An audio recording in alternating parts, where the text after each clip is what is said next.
welcome to Trip the Beltway Fantastic. The big Trump-Putin meeting in Alaska, followed by the extraordinary convocation of European leaders, along with Ukrainian President Zelensky and Trump's team on Monday at the White House, signaled that something is finally happening. The war in Ukraine might be coming to an end.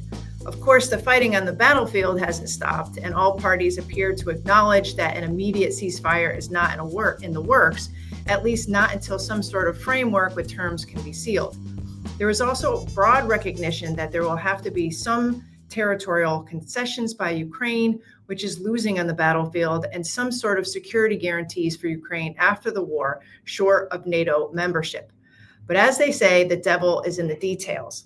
The mainstream press was always skeptical of Trump's approach, but assessed that in a masterclass of diplomacy, I call it butt kissing, Europe had largely gotten what it wanted on Monday, that Trump was listening and the so-called adults in the room had been heard. Others saw things a bit differently. They surmised that Putin would never go for the Article 5-like guarantees that Trump and the Europeans had been banging on about in front of the press. And certainly Western peacekeepers in Ukraine was a no-go.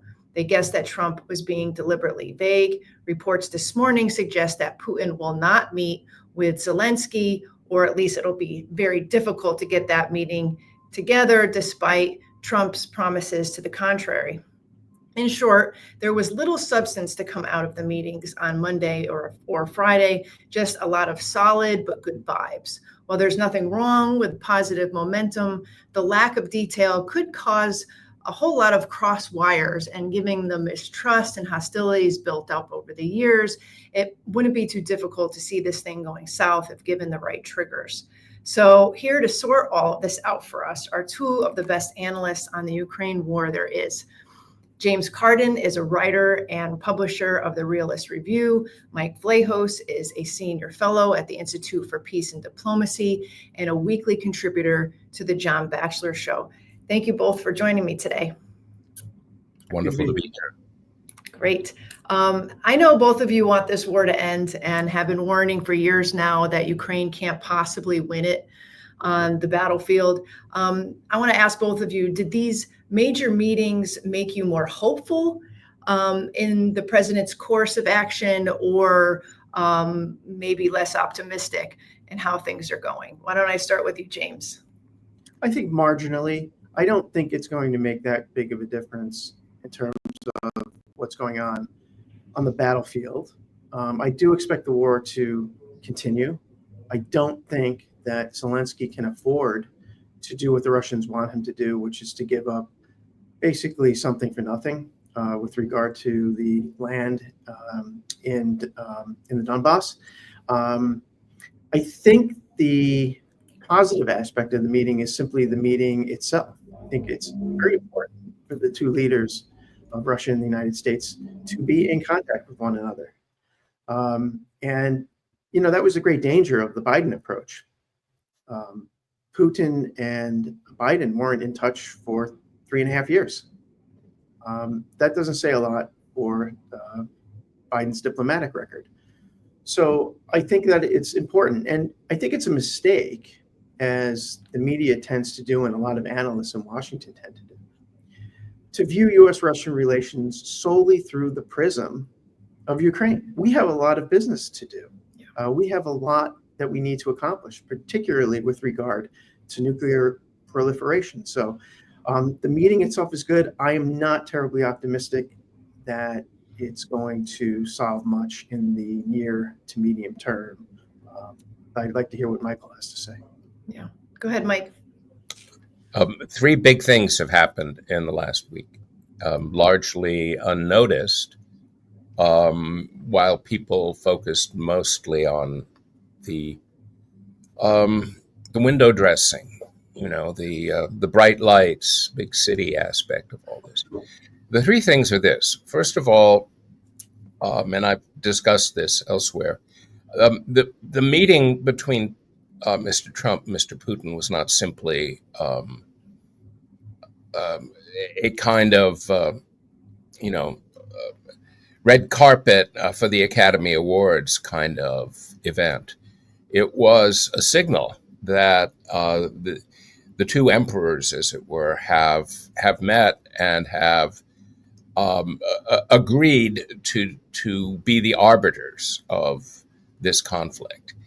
And one way to be sure that that's happened was to see the abasement of all of Europe's leaders as they sat with their hands in their laps, like docile sheep, around the great desk of the American Republic in the Oval Office. It was a remarkable show of vassalage by Europe, and essentially, I think they understand that now it's in the sense that this meeting, which I've compared to the meeting of Napoleon with Tsar Alexander at Tilsit in 1807. Once you get the two big guys getting together and showing that they're in accord, well, then they can do what they want, and that is it. Everything is now up to them, and that was the big move that Trump made, that a lot of people couldn't acknowledge, mostly because they hate him and can't bring themselves to say that he's achieved something. I also compared this to the Reagan-Gorbachev summit, in which nothing was finalized, but the relationship that was cemented there between the two emperors or czars was the decisive hinge moment that presaged the end of the Cold War. Okay, that's one. The second thing is the big breakthrough that was made north of Pokrovsk, along the front line. And the Russians were able to find a weak spot and forge many kilometers deep into the Ukrainian rear. And Ukraine was able to recover part of their territory, but now they're losing it again. They don't have the men to cover the front. And what this means is you have a soft front, and with all of the reserves Russia has, and the fact that it's been able to completely, at this point, not completely, but to really degrade the effectiveness of Ukrainian drones, which was the one major advantage they still had left on the battlefield. You could expect a big breakthrough that would unhinge everything, send everyone scurrying, and allow for the very kind of two emperor solution that is now kind of waiting in the wings. It's just waiting in the wings for the event to call it forth. And the third element is just today it was released by an extraordinary hack by several Western groups that has opened up the files of the Ukrainian General Staff. And what it has discovered is that Ukraine has lost 1.7 million dead and missing, and it has files on every single man and woman. It is shocking because 1.7 million is what France lost in World War I. And Ukraine has half the population France did in World War I. And nobody has been talking casualties. And so what this does is it shows what a terrible usury it was by Mr. Biden and the Imperial Court in Washington to make Ukraine basically bleed out for their own narcissism.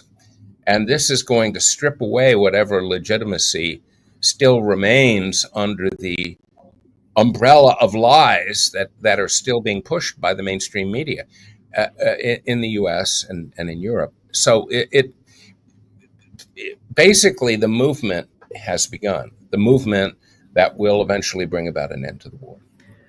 Well, let me ask you, James, one of the things that leaped out at me about Monday's meetings was that all of the discussion, I would say 80% of it, really focused on security guarantees. And you had the president assuring Zelensky and his European friends that assembled there that the United States would be heavily involved with some sort of Western peacekeeping contingent. Post-war, I think it was implied, though that wasn't ultimately clear as to when this peacekeeping contingent would crack into action. But it seems as though the president sort of got over his skis on this, and then afterwards in a Fox News interview said, no, U.S. troops won't be on the ground in any peacekeeping force, but we may provide air power. It seemed like the entire discussion was bringing us right back to where we were in 2022, where it's being suggested that European military will be on the ground in Ukraine in some fashion, either at the front lines holding the peace or in the back with logistics and training. But either way, is this something that Putin would even agree to? And do you feel like the conversation on Monday was going in a direction that was fairly counterproductive in this realm? Yeah, absolutely. There are two main obstacles towards any American presence, ongoing American presence in Ukraine. The first is obviously the Russians. They're never going to agree to something like that. The second is Trump's base. If you think that these people are angry now over Epstein, you're going to go absolutely crazy.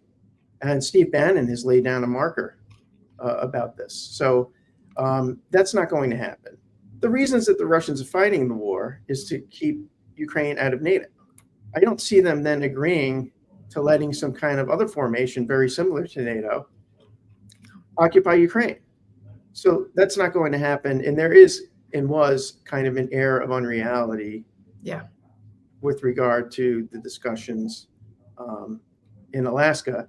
I do want to just note, what Michael was saying about the newly revealed casualty numbers. Our mutual friend, Doug McGregor, was on a podcast, I think last week, and he said that he thought the number was 1.6. So, that's pretty good. For months and months and months, people like, yourself and Doug have been, sounding the alarm with regard to the unreality of the casualty numbers that we are getting from the New York Times and the Washington Post. They bear no more, relationship to what's actually happening than did the numbers that, McNamara's Pentagon was sending out during the Vietnam War. We've been lied to. The American people have been lied to repeatedly over what actually has been going on there on the ground. And so I hope that these numbers are a wake-up call, and I hope that they make the front pages above the fold of the Washington Post and the New York Times, though I suspect that they won't, because it seems like the media and their allies within the permanent government are dead set against anything that is going to help end this war. And we can see this very clearly in the coverage of the summit, but we can get back to that. Yeah, Mike, what do you think about this air of unreality? On one hand, a more generous assessment of what we saw on Monday was that the Europeans are finally coming around to the idea that this war has to end, that Ukraine is losing on the battlefield, that Zelensky will have to concede territory, which is, I guess you would say, leaps and bounds ahead of where they were, say, even a year ago in terms of their denialism of reality on the ground. Or you could say that Europeans are still trying to steer this process in a way where, A, the war will continue because Putin will never agree to the terms that they're pushing, which up until this point had included membership to NATO and an immediate ceasefire, and that they will continue to gum up the works. What are your thoughts on what the Europeans' role is here, and how they may continue to throw a stick in the spokes of real peace? The real danger in the entire enterprise against Russia was that it had to be based on a giant tower of lies, and those lies had to be maintained, and they had to be so all-encompassing and so rigorously enforced, and those who might be telling an alternative narrative or who might have inconvenient truths had to be shut up. And that effort was partly successful for a while. But the real rise of online media, combined with the collapse and delegitimation of the Biden administration, has thrown all of this open. And the difficulty now for Europeans, and of course the difficulty that the Biden administration was having in its last days, is that it's becoming increasingly clear that that things are much worse than people could even imagine. And what that does when things are finally revealed, like these casualty figures, I mean, we've all known, and there have been all sorts of vectors of evidence that have shown what was happening, but they could be ignored or denied. And when you have data that can't be denied, suddenly the entire enterprise is shown to be a lie.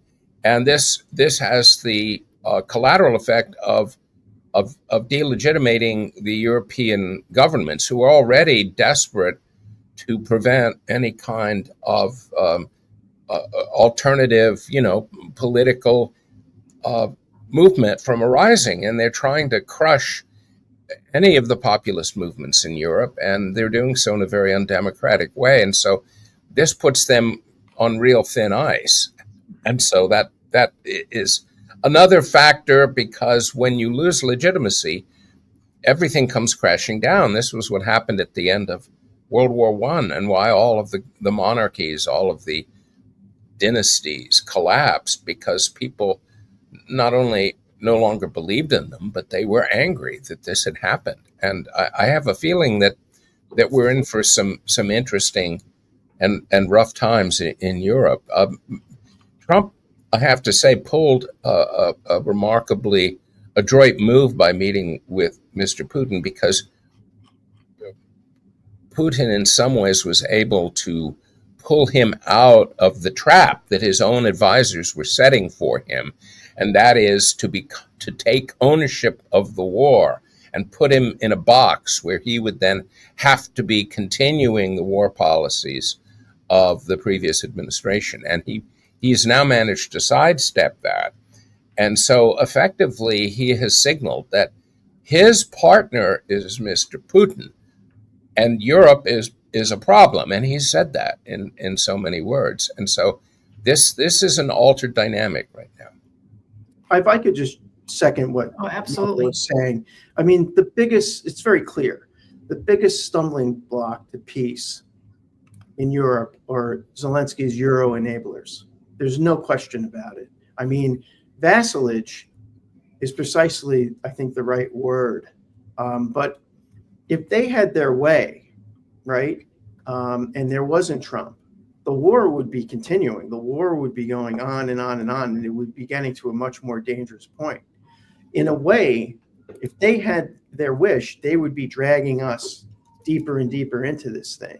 And I think that people really then, if this being so, we really need to start thinking about NATO.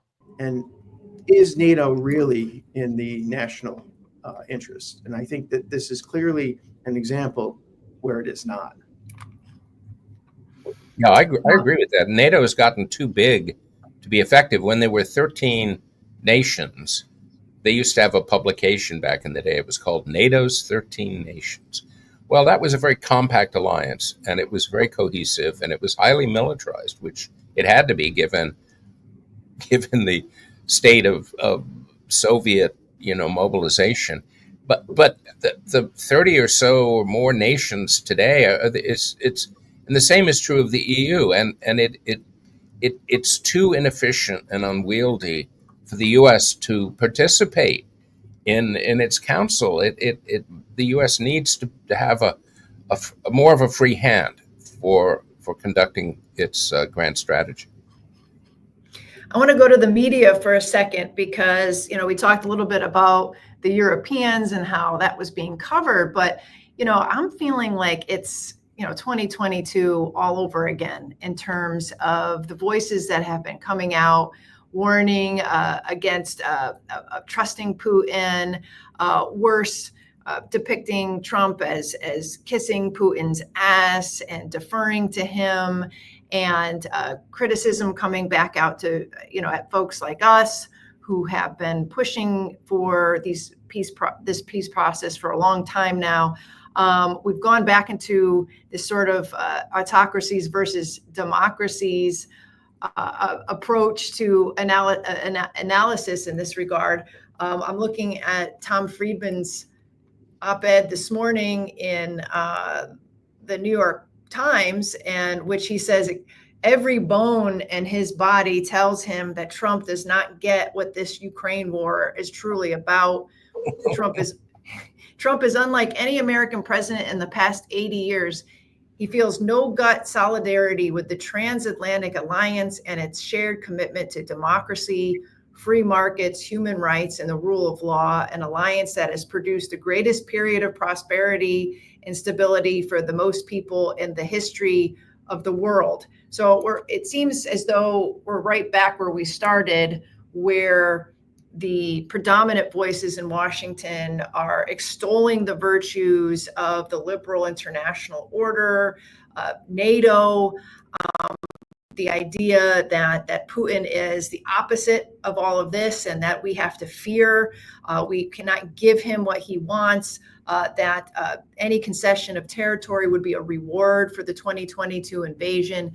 How much do we have to be concerned that the powers of the blob, the Washington establishment and all of their supporters in the media, think tanks writ large, are going to ultimately persuade the president to move in the wrong direction on these talks, and that we will lose the window that's right before us to actually end this war and to see not only some sort of peace, but a new relationship with Russia?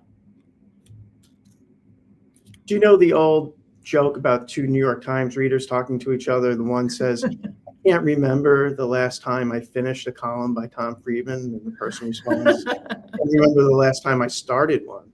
Right.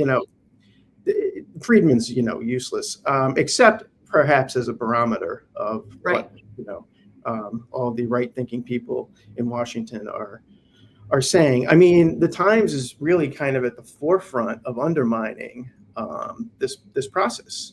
I'm sure you both noticed that 3 days before the summit in Alaska, the New York Times had a story co-bylined by Adam Goldman, who wrote a lot of the fictitious Russiagate story. And it was about the Russian hacking of the federal courts in New York. And if you read the story, there's nothing there. It's basically people who were briefed on this sort of think that it might have been the Russians who hacked into the federal judiciary.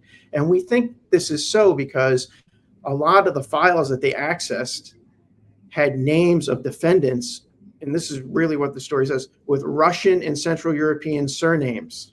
That's basically, so they're trying all the old tricks, the hacking, all this stuff. And then, of course, the post-summit analysis, it all goes something like this. Donald Trump rolled out the red carpet for Vladimir Putin. He allowed Putin onto the world stage, and in doing so, handed a win. What world do these people live in? An unbelievable measure of narcissism there. Just unbelievable. Well, one of the other elements, and this is one that I feel more confident that Mr. Trump is fully aware, and that is the incredible sclerosis in Europe, the absolute inability to produce. I mean, with the exception of the Netherlands, for reasons we can't get into, but I mean, in terms of industrial capability, Europe is declining, and more than that, it doesn't have a kind of growth economy. I saw some statistics today that in France, in order to offer someone a job that pays $35,000, or that the person will receive $35,000, the employer has to put in $95,000 because of taxes. You have an overly regulated, not very democratic. It may not be totally autocratic, but you have a very powerful censor regime. You have people being arrested on the streets. I mean, a young man was arrested in the UK today because he said he liked bacon in front of a bunch of Muslims. And I watched the video as the police took him away and handcuffed him. It was beyond belief. This is not a place that is going to be an asset for the United States in the future. And I think the approach that Mr. Trump has taken with tariffs has been a way of showing that he's fully aware of that. I think. What about go ahead, James. No, I was just going to say, the UK in particular, with regard to free speech issues, is basically an authoritarian state. I mean, if we were citizens of the UK, thankfully I'm not, we would get stopped at Heathrow for just expressing these opinions. I mean, it's crazy. Most Americans don't understand it, but it is the case. Yeah, we all be in jail. Yeah. So, last question. I mean, what are we to look at next, or look for next, rather? We talked quite a bit, and I know the Europeans and the media have talked quite a bit about what Europe is going to do, what the security guarantees will look like. A lot about Article 5. Trump's out there doing interviews, making everybody confused about where he stands. But, as I mentioned in my opening, that there is some concern that Putin will not meet with Zelensky, that maybe Trump overpromised in that regard, that there might not be enough on the table to convince him to have that one-on-one. And he might just want to meet Zelensky when the time comes to, for his so-called capitulation. What do we look for next? What would you like to see, or which direction would you like to see this go in, that will signal like there is an amount of progress here? Mike, do you want to start? Go ahead, James. Okay.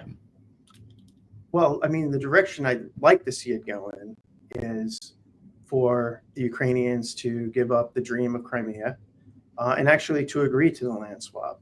I mean, there's a measure of dishonesty in the Ukrainian position with regard to the Donbass.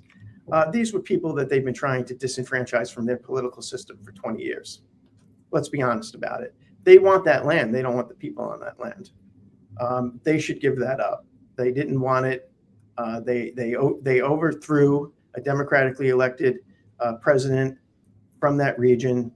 That kicked off this whole thing over a decade ago. We've been talking about this for over a decade. The war didn't begin in February 22. So where do I think it's going to go? More of the same, because Zelensky and the ultras around him are not going to permit him to give up that land. He will find himself in a pine box or as a senior fellow at the Atlantic Council. I'm not sure which fate is worse.